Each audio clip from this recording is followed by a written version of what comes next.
¿Cómo están? Buenas noches. Bienvenidos a Día D. Imagínense esta situación, la desesperación de una madre que en medio de la madrugada tiene que salir huyendo de su propia casa, en bata, con sus hijos, también en pijama, aprovechando que su esposo dormía. Su esposo, el hombre que la maltrataba, que la masacraba, que alguna vez por esos maltratos, por esas lesiones, estuvo en la cárcel. ¿Qué había pasado? Esta mujer había descubierto horas antes que ella no era la única víctima de Martín Laura Fajardo. Su hija ya adolescente le confesó que desde los 8 años su padre la violaba sistemáticamente. ¿Cómo no huir con lo que llevaban puesto? Tras la denuncia corroborada por examen médico legista, evaluación psicológica y testimonio en cámara Gesell, Laura Fajardo fue enviado preventivamente a prisión por 9 meses. Pero apelaron y en una segunda instancia 3 magistrados decidieron a los 6 meses ponerlo en libertad. Y ponerlo en libertad porque, y esto es lo que le cuenta la abogada Fernando Díaz, en la interpretación de la sala no hubo violación sistemática, sino una sola vez anal, una sola vez vaginal. Es más, durante la audiencia, asegura la defensa, el testimonio de esta muchacha fue puesta en tela de juicio. ¿Por qué? Porque los magistrados le exigían precisión en las fechas en que su padre la violó. Le pedían detalles de cómo fue, si anal, si oral, si vaginal. Ya estamos en horario de adultos y podemos usar esos términos. Así de grosero, así de grueso. Y mientras Laura Fajardo, el abogado Laura Fajardo dice, este pobre hombre es víctima del odio y rencor de su hija por los maltratos a su madre. Pobrecito él, es la venganza. La joven, la madre de esta chica, le narra ahogada en llanto a Fernando cómo ella no puede borrar de su mente lo que su padre le decía mientras, dice, la violaba. Que lo hacía por amor, o le pedía perdón, o le decía, te voy a llevar a un hotel. Esa es la nota de Fernando Díaz. Yo me he puesto al lado de mi hija y mi hija me agarra fuerte de la mano y me dice, mamá, quiero decirte algo. Ya no aguanto, me dice, sácame de este infierno. Para esta familia el infierno estaba en la tierra, tenía apariencia de familia feliz, de un hogar regentado, según las presuntas víctimas, por un demonio que no solo tiene nombre y apellido, sino que también alguna vez vistió el uniforme de policía.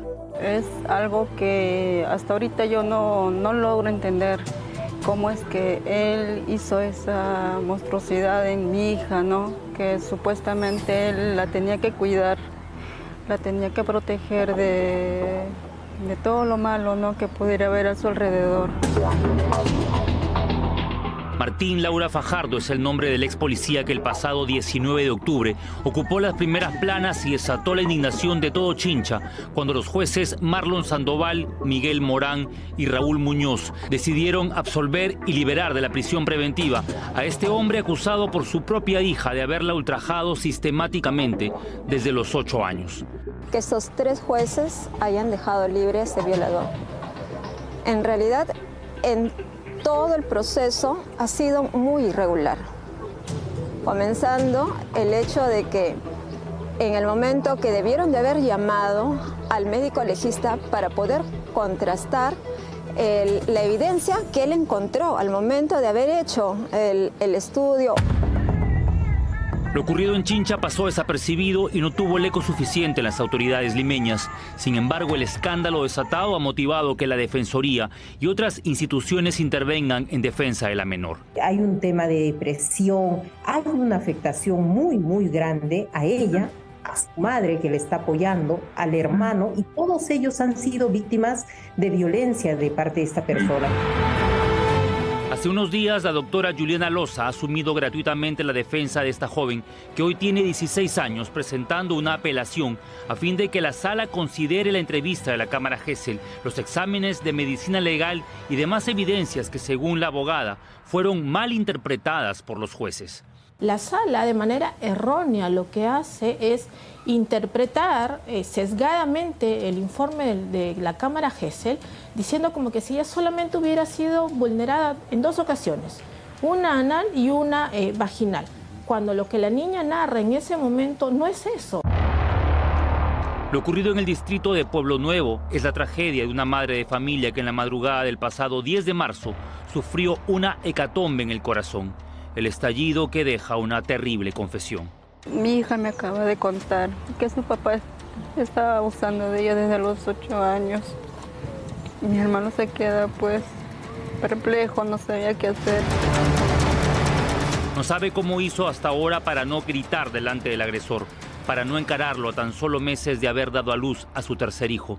Quizás fue el miedo a una golpiza, de esas tantas que solía propinarle, el que la detuvo. Cuando mi niña tenía 8 meses, yo me separé de él 5 años, porque él ingresó a la casa de mis padres a la fuerza. A mi hermana con la puerta le golpeó la cara, el rostro, le voló 3 dientes. Y él estuvo en el penal 1 mes.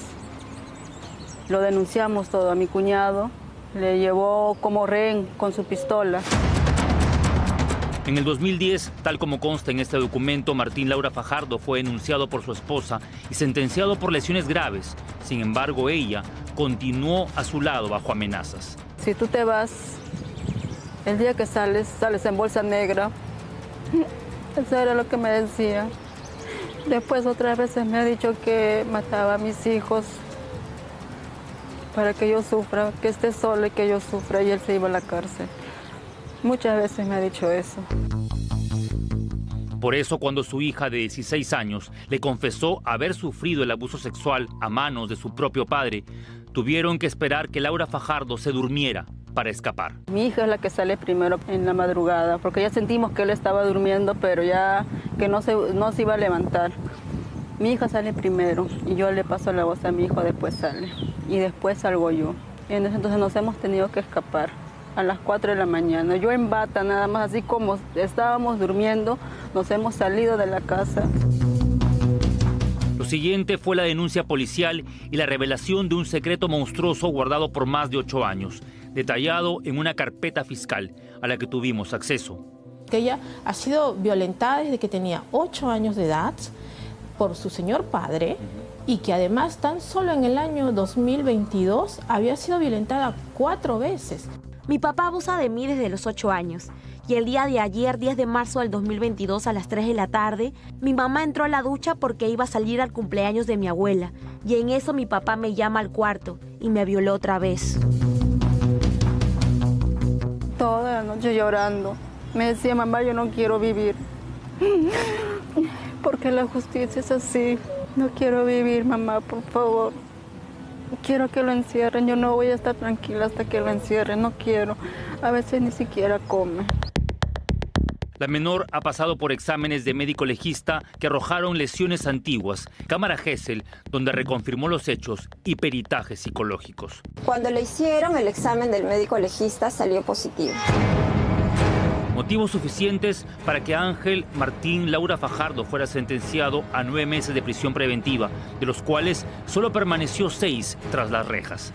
Y es que en la audiencia, donde se veía la cadena perpetua para el presunto violador, los jueces Sandoval, Morán y Muñoz cuestionaron el relato de la menor denunciante. La sala le reprocha por qué no se recuerda la fecha exacta en la cual había acontecido la primera violación. La niña es clara en decir desde los 8 años, pero evidentemente no se acuerda la fecha hora, exacta. mes. Exacto, entonces no le puede reprochar, le reprochan que se confunda.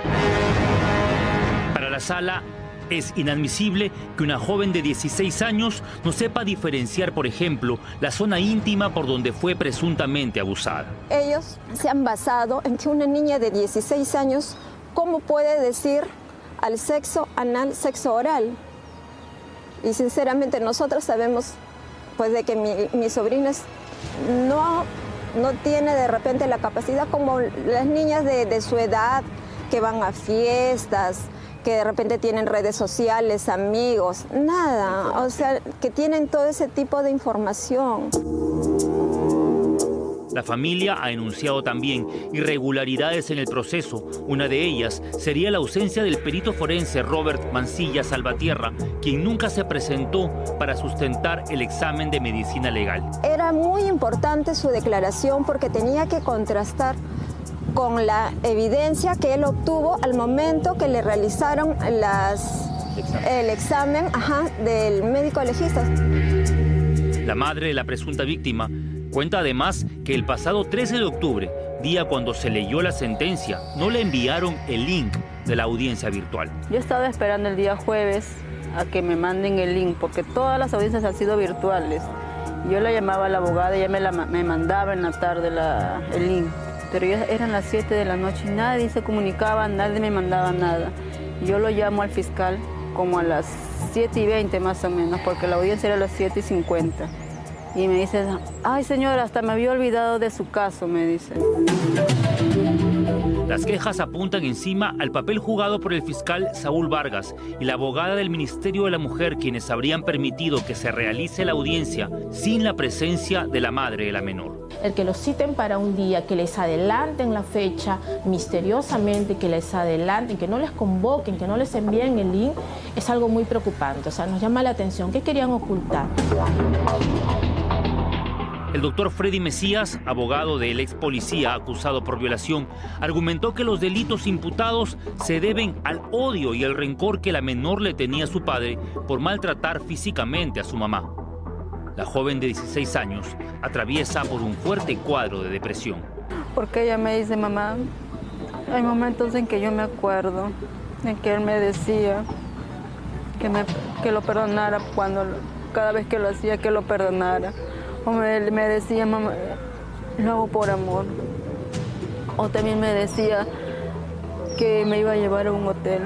Dios santo, decía yo, tan maquiavélico, su mente tan perversa puede hacer eso para que se la lleve a un hotel. Eso fue lo último que ella me dijo.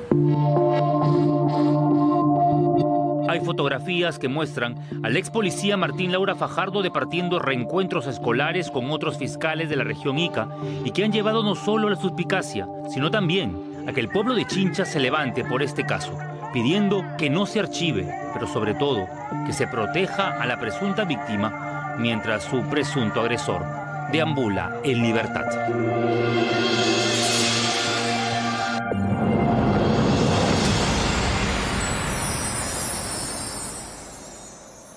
Nuevamente, algunos operadores de la justicia, porque no vamos a generalizar, actuando en pared con un hecho, digamos, aquí la situación está clara.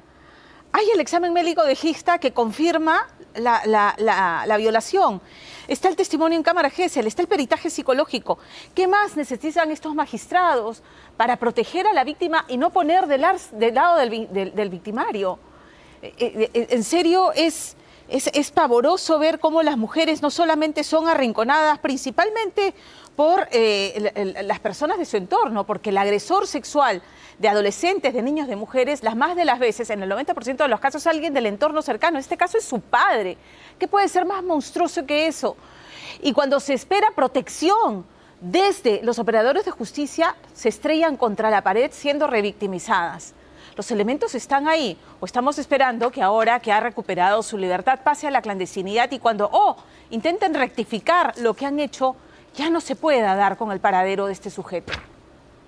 Es un escándalo, francamente es un escándalo. Y la OCMA realmente debiera entrar a investigar las razones y los fundamentos de estos 3 magistrados para no solamente poner en tela de juicio la versión de la adolescente que tiene todas las pruebas a su favor, sino para justificar la libertad de esta persona. Vamos a cambiar de tema. El bullying no es un fenómeno